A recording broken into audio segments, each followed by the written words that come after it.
Good afternoon, fellow traders. Black Coffee Trader coming to you on a Thursday, August the 22nd, and got a lot to talk about, so I'm going to try to keep this as short as I can. But as you can see on the screen here, we had a pretty good day today on the PAs, all green, up 290, which is not a huge profit day, but I was very happy with it nonetheless. I've got the 150K up as high as I've had it now, 1600 in profit, so kind of slow and steady.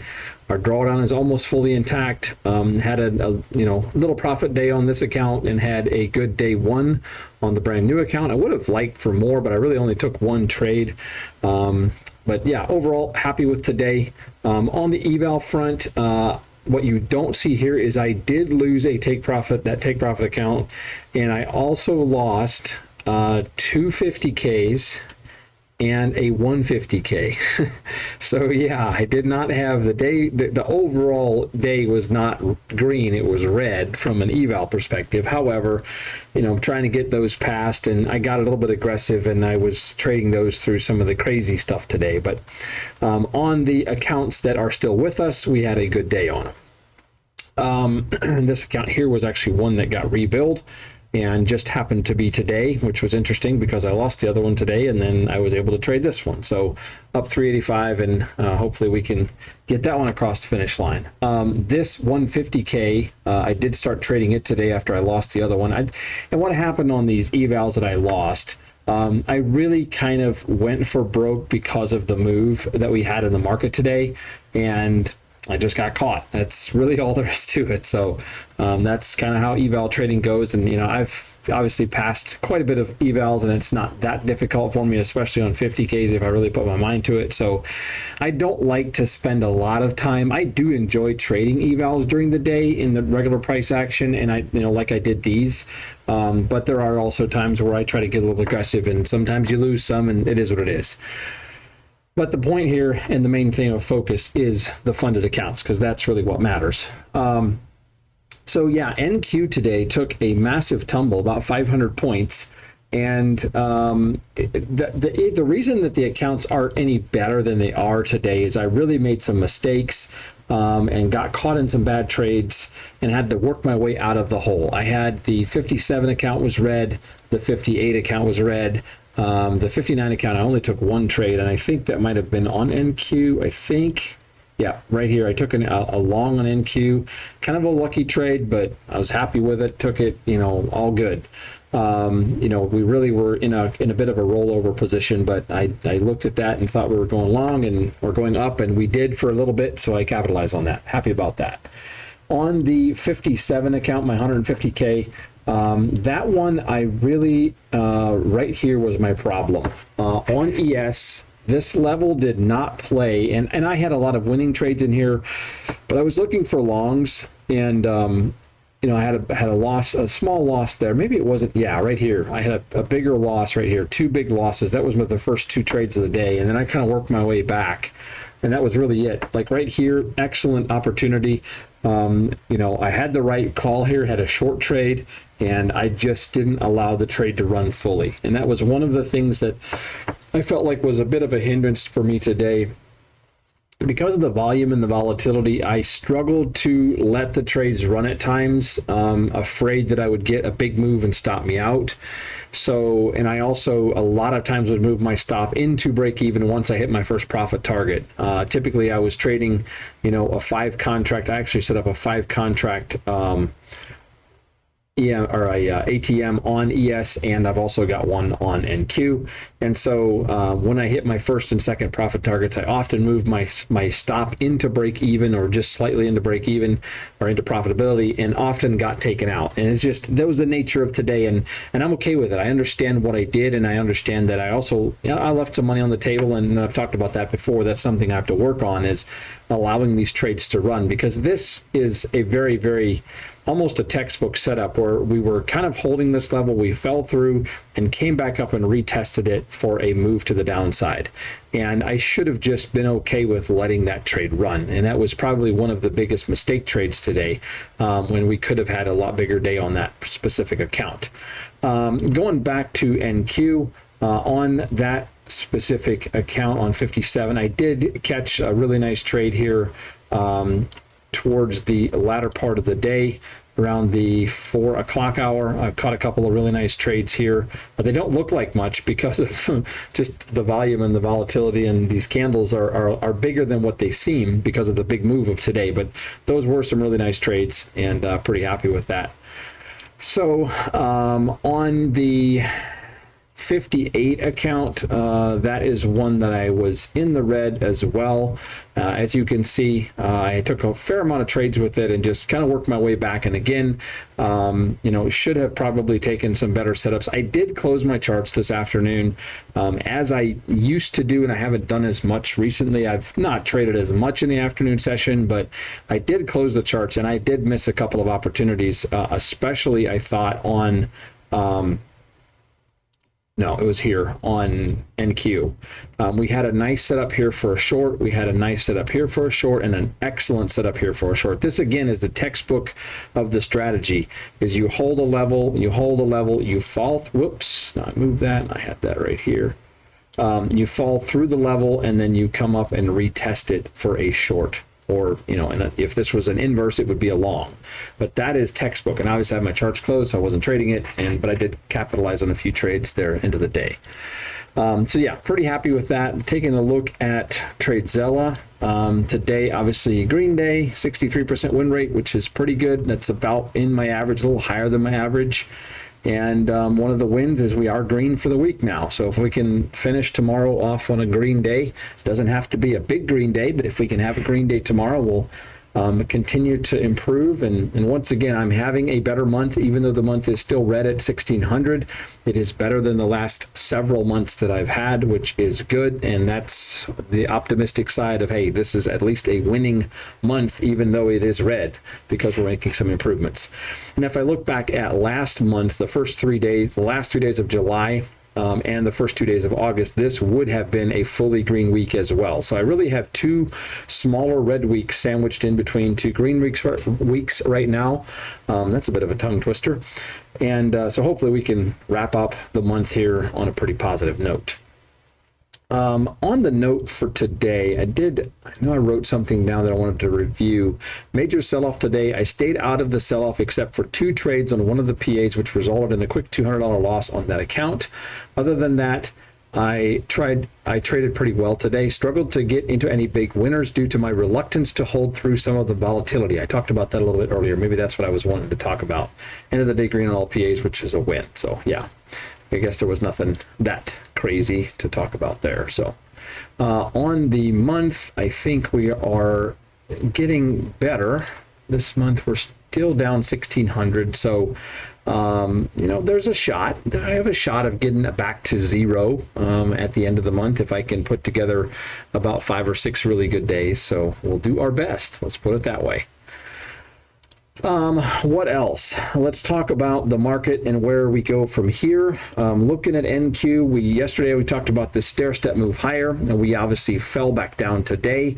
This is the 4-hour chart, and I want to talk a little bit about what I think this thing could be doing.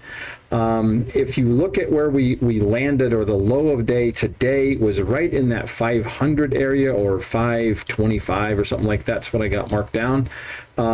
And that is this little shelf from June. About June the 10th to the 14th, in that range, we had this little shelf. It had a high here and then a bit of a shelf, and that's kind of where we held. We also had a bit of a shelf here earlier this week. So some lows there that are holding, and that's where we're at. I really think, though, if we continue to tumble, I personally believe that the 400s might be the area to really look for this market to turn back around and continue with upside if we're going to go back up. The reason I say that is this was a lot bigger of a shelf back here in early June. Here we had about a 5-day window where this was kind of the high, this 400 range. You might even say that the 380s, and then we also had some highs right in here around the end of July that were right in that same level. So I feel like that is probably a bit more significant than the 500s, which is where we're at right now. But again, that's my opinion. I could be wrong. This market likes to prove us wrong. But anyway, that's just what I'm looking at, and the way I look at my strategy is what are the key levels and what do I think is going to happen. And for me, it's about creating a trade plan. If kind of the if-then statements. If the market moves down to 400 and holds, then I will look for longs. If the market falls through the 400s, comes back up and retests them, I will look for shorts. That's kind of the theory that I have. And obviously, if we go back up, we did kind of fall right through the 750s today. Those did hold earlier in the week, but today, nada. The 750s didn't mean much today. So we could see a move back up to the 750s. And then again, that would be one of the if-then statements. If we hold or we resist at 750, I would look for shorts back down. Or if we reclaim it, hold it, I would be looking for long positions back up. That's when I would be setting up, for me, the 5 contracts on micros and going for a bigger win. That's what I would try to do in that scenario. So that's my 2 cents. That's what I'm thinking. Moving to the ES, let's take a look at that one as well. This is the 60-minute chart. So here we kind of fell through this 56.20 range, which I felt was a pretty strong level. And I do think that the one that we're looking at, really the big one that really pops up to me, is not necessarily this next area of the 55.75s. It would be this 55.20-25 range. Here we have a lot of big holds coming in. We kind of had previous support turned into resistance, and obviously we would be testing that if we fall back down to that level. So I think that would be kind of the key thing for me to look for longs. And then again, if this thing holds at any of these levels, we are approaching, we are close to the highs. So we could see this thing shoot up into these all-time highs. That level actually should be up here around the 710s or whatever that is, 715s. But anyway, so I do trade ES. I don't trade it a lot, but I do trade it from time to time, and I do take the same approach. And like today, if like in the morning session right in here from 10 to 11, this was a better setup in my opinion than what I was seeing on NQ. That was the same range, but I really had no levels there. So I wasn't as optimistic about trading that as I was on ES. That's what I like about my strategy, is identifying key levels. And if one or the other markets is at a specific level that works in my trading plan, then that's what I'm going to trade. I don't care if it's NQ or if it's ES. I'm going to trade whichever one is at that level. So anyway, last but not least, I do want to mention, and most of you probably have found out, that Apex came out with a kind of a flash sale, but a really good one. Pretty impressed with it. 80% off all of evals. It ends next Tuesday. I think next Tuesday. Yep, 27th is next Tuesday. And the 150, 250, and 300K accounts, they've reduced the price so that the 80% off sale gets you that account for $50. So pretty good deal on those accounts. And then one of the really big deals is all of the accounts, if you pass them through the 28th, which would be next Wednesday, if you pass accounts through next Wednesday, you can get an $85 lifetime fee. And I actually passed this 50K yesterday, and I didn't activate and pay for it until this morning. And I got that account lifetime fee for $85. I love that. Which that's the other point. All 3 of my accounts are now lifetime. The one I lost was one that was going to be rebuilt next week. So I am on total lifetime account here, and I love that. That way I can just take my time, and when I get to pay out, I get to pay out. I don't have to worry about, okay, I'm getting to rebuild for this account, or man, I've got so many days left for the next trading window. I like the freedom of just being able to trade. But getting back to the special, the 150 to 300K accounts, the $85 lifetime fee is good through 9/15, so through September 15th on those. But for the 50K accounts, the $85 lifetime fee is good through next Tuesday. So 1-day pass has been in effect for quite a while, and obviously it still is. So yeah, Apex has a great little flash sale. I really do like that. I'm going to try to pass some 50Ks over the next several days just because of that quick little flash sale. We've only got like 3 trading days here, but I will give that a shot.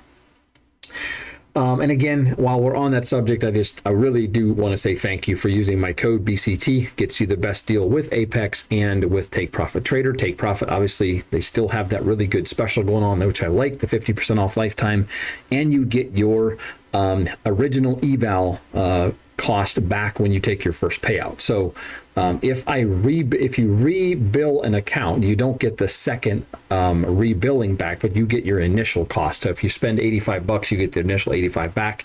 If you rebill at, I think the rebill might even be at $85 as well, you wouldn't get that one back on your first payout. But still, that's a really, really nice special. So again, thanks for using code BCT. I appreciate that. Also, just thank you for hanging out. I appreciate all you guys. If you're new, feel free to like and subscribe. I try to do these updates every single day. And the goal is to wrap this week up on a positive note, like we looked at on TradeZella. I'm very happy that we are green and we're putting together a better month. So my big focus tomorrow is to try to be careful, take some good trades. I don't have to be green on every single account, but I do want to be green on the week. And also on that note, this little spreadsheet I haven't shown in a while, but I am green on every account this week. We're up 800 on the 150K. We're up 200 on the second or the first 50K account, and we're up $80 on that new one. Also, just in case you're doing math and you notice, I'm showing 336. This dashboard says 290. Rhythmic is saying these numbers, and those numbers match up to this. So 151, 602.19 on the 150K, and so on and so forth. So apparently there's some discrepancy. This is saying I actually made 170 on that account today, not 146. So apparently this dashboard's doing some math a little bit different, but in any case, I'm not going to cry over that. It's $40. But whatever. I'm just happy that we're positive on those accounts. I did obviously lose that one yesterday, but the ones that we have had a solid green week on all three of those, which is great. So anyway, I gotta stop rambling, but thank you, appreciate you guys. As I said, thanks for hanging out. Trade well. I hope you have a great day tomorrow. Let's wrap the week up on a positive note and enjoy the weekend. So we will catch up with you after the trading day tomorrow. So long.